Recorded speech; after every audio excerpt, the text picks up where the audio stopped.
ये Indian agent है। आपको याद है मुस्तफा कमाल ने क्या कहा था?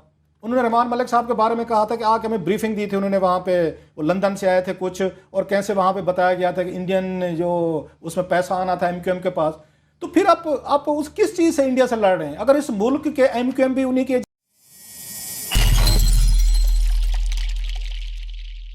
सॉर्ट दिखाया जुल्फिकार मिर्जा साहब का। उज़ैर बलोच के एतराफ़ात एक जानिब, जुल्फिकार मिर्जा साहब की बातें एक जानिब, क्या समझते क्या होगा? मैं कोई ऐसी चीज़ रहे तो नहीं कि जिसपे बंदा शॉक्ड हो बहुत ज़्यादा कि आपको धचका लगे, आप कोई रह नहीं किया। तो क्या फिर आप ये मुल्क जो है ये फ़ौरन यहाँ पे उसको एजेंट्स चला रहे हैं? ये कोई आम आदमी नहीं है। लोग बड़ा हंसेंगे, छोड़ो जी मिर्ज़ा साहब ने कह दिया। ये मिर्ज़ा साहब नहीं है भाई, खुदा का खौफ करें। वो जरदारी साहब के सबसे करीबी दोस्त रहे हैं, और प्लस वो होम मिनिस्टर रहे हैं आपके सिंध के। उनसे बेहतर कौन जानता था कि वहाँ पे क्या चीज़ें हो रही हैं? अगर इस मुल्क का जो प्रेसिडेंट रहा है उनका दोस्त ये कह रहे हैं ये भी अब राक एजेंट है, ये इंडियन एजेंट है। आपको याद है मुस्तफा कमाल ने क्या कहा था? उन्होंने रहमान मलिक साहब के बारे में कहा था कि आके हमें ब्रीफिंग दी थी उन्होंने, वहाँ पे वो लंदन से आए थे कुछ, और कैसे वहाँ पे बताया गया था कि इंडियन जो उसमें पैसा आना था एमक्यूएम के पास।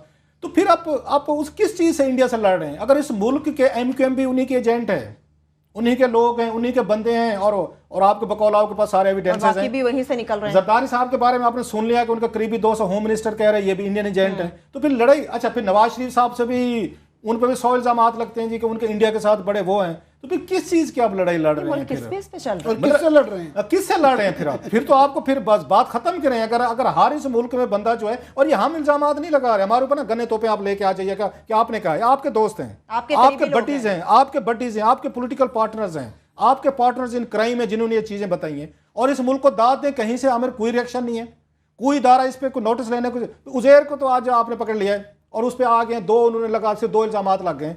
डॉक्टर आसिम पे इस पर ज़्यादा खौफनाक इल्ज़ाम थे अगर माना जाए।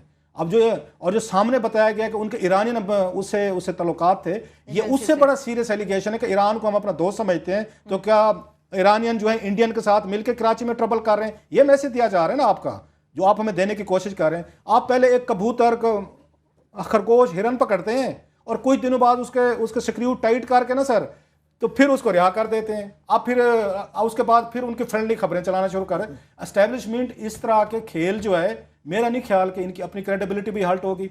लोगों को पहले पकड़ते हैं, उठाते हैं, गायब करते हैं, उनके जेटी बनाते हैं, वीडियो सामने आती उसके बाद ब्लैक लिखते हैं जी कि इनके कमेंट्स ब्लैक, फिर उनकी जमानतें करवाते हैं, उनकी हेल्प करते हैं, वापस ले आते हैं, एक नया तोता पकड़ लेते हैं और हमें ट्रक की बत्ती के पीछे लगा दिया जाता है कि अब इस ट्रक के पीछे आपने चलना है, और हम भी सारे के सारे उसी ट्रक के पीछे हम सहाफत करते पीछे चल पड़ते, वो टी करते, हम भी उसके पीछे लग पड़ते हैं कि एस्टेब्लिशमेंट ने नया ट्रक दे दिया, बत्ती का भी बता दे सामने बत्ती जा रही है।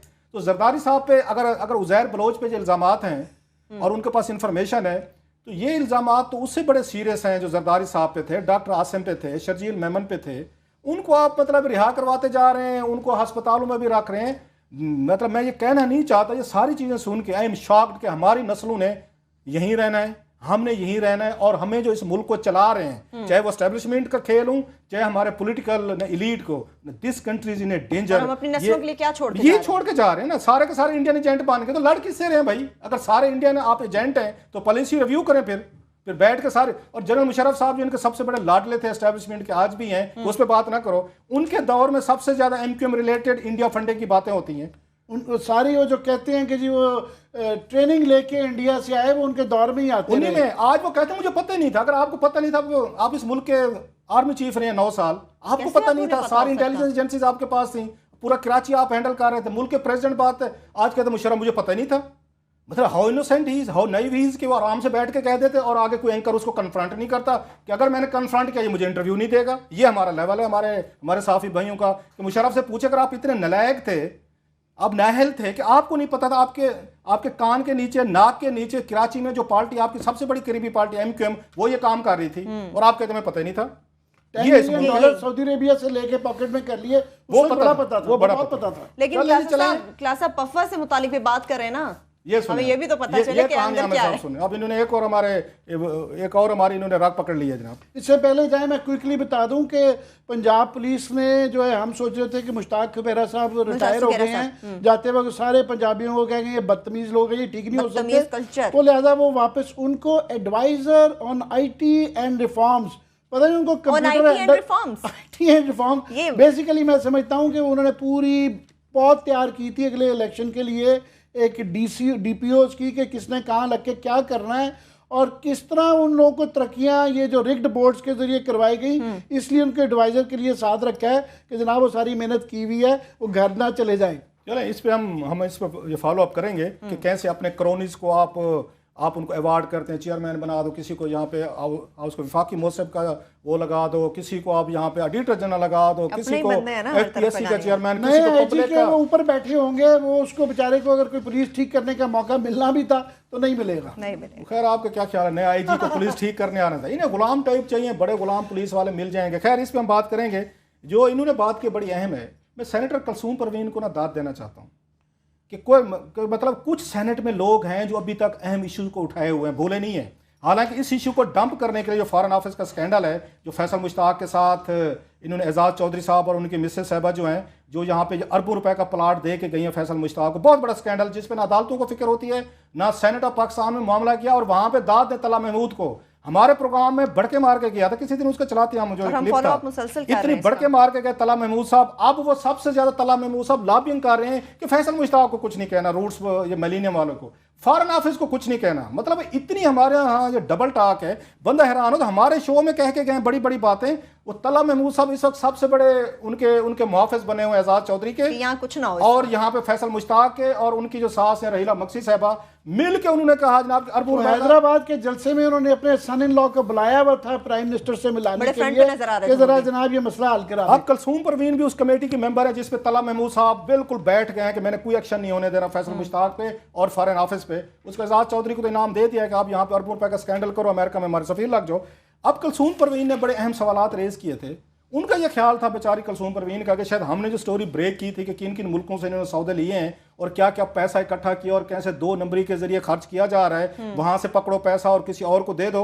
उन्होंने यहाँ 26 मुल्कों से डोनेशन इकट्ठे किए थे। यहाँ पे फॉरेन ऑफिस की बेगमात की एनजीओ है, इस पे क्वेश्चन डाला कुलसूम परवीन ने। उन्होंने जहाँ पे दीगर चीजें मांगी, उनके जहाँ पफवा का स्टेटस क्या है, चीजें क्या, साथ में उन्होंने एक अहम सवाल डाला जो हमने ब्रेक किया था, उसकी वो कंफर्मेशन चाह रही थी ऑफिशियल, जो कि ठीक कर रही थी। उन्होंने कहा जनाब उन मुल्कों के नाम बताएं जिनसे आपने पैसे लिए हैं और किस किस मुल्क से कितने पैसे लिए हैं आपने। जनाब उन्होंने बाकी सारी इंफॉर्मेशन तोड़ मरोड़ के पेश कर दी है। फॉरेन ऑफिस को दाद दें, बाबूस को। आमिर साहब कहते नहीं यार बड़े कुछ अच्छे लोग भी बैठे, अच्छे लोगों की कारकर्दगी देखें यार, ये सारे मिले हुए हैं तो फिर तो नहीं, मैं आपको और बात कह रहा हूं। आज जो सेनेट में उन्होंने रिपोर्ट पेश की है, उन्होंने उन मुल्कों के नाम बताने से इनकार कर दिया है जिनसे फॉरेन ऑफिस की बेगमात जो हैं जाके चंदे लेती रही हैं और 26 लाख रुपए इकट्ठा किया। उस 26 लाख रुपए में से तारिक फातमी साहबा की जो मिसेज हैं जहरा फातमी साहबा जो एमएनए भी हैं, उनकी एनजीओ है, उसको भी उन्होंने माल दिया कि आप भी अपना हिस्सा बकदरे जुस्सा ले लें। ये जरा काम देखें कि ये जाती हैं वहां से चंदा इकट्ठा करके आती हैं, लेके तारिक फातमी साहब की एडवाइजर हैं, उनकी मिसेज अपनी एनजीओ चलाती हैं, उनको भी पैसे दिए गए। फैसल मुश्ताक साहब जो हैं, इन्होंने 3 लाख रुपए इस एनजीओ को दिए, उसके बदले में उनको अरबों रुपए का प्लाट इन्होंने फ्री दे दिया। 3 लाख रुपए में कोई 10 कनाल कमर्शियल प्लाट H8 में कोई ले सकता है?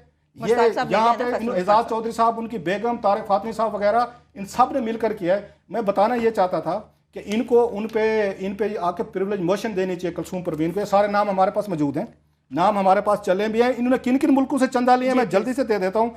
Azerbaijan, Bahrain, Bangladesh, Brunei Darul Islam, China, Cuba, Egypt, India, इसका इंडोनेशिया, ईरान भी है जी। इंडिया से पैसे लिए, इंडिया से लिया। अगर एमकेएम ले तो वो गद्दार है, ठीक है, फॉरेन ऑफिस ले सकते हैं। टाइम अप हो चुका है। और नाम थे 26 नाम थे, चले अब आपने नहीं हमारे पास नाम मौजूद हैं, लेकिन फॉरेन ऑफिस ने सेनेट ऑफ पाकिस्तान को उन्होंने कहा जब हम आपको नाम नहीं देते। जब अगर आप पैसे इकट्ठे करते हैं, दुनिया भर में जरूर होती है, हो भी सकती है, मगर चैरिटी बिगिंस एट होम। या तो ना अपनी जेब में से पैसे दे के दे रहे हैं, वो मुश्किल हम समझते हैं कॉन्फ्लिक्ट इंटरेस्ट आता है। जब उनकी फातमी साहब की बेगम साहबा ने ये कहा कि जी उनकी फातमी साहब खुद भी उनकी एनजीओ के डायरेक्टर हैं और जापानीज से एड भी ले रहे हैं, भाई साहब ये कॉन्फ्लिक्ट ऑफ इंटरेस्ट है। लेकिन हम इस स्कैंडल को फॉलो करते रहेंगे।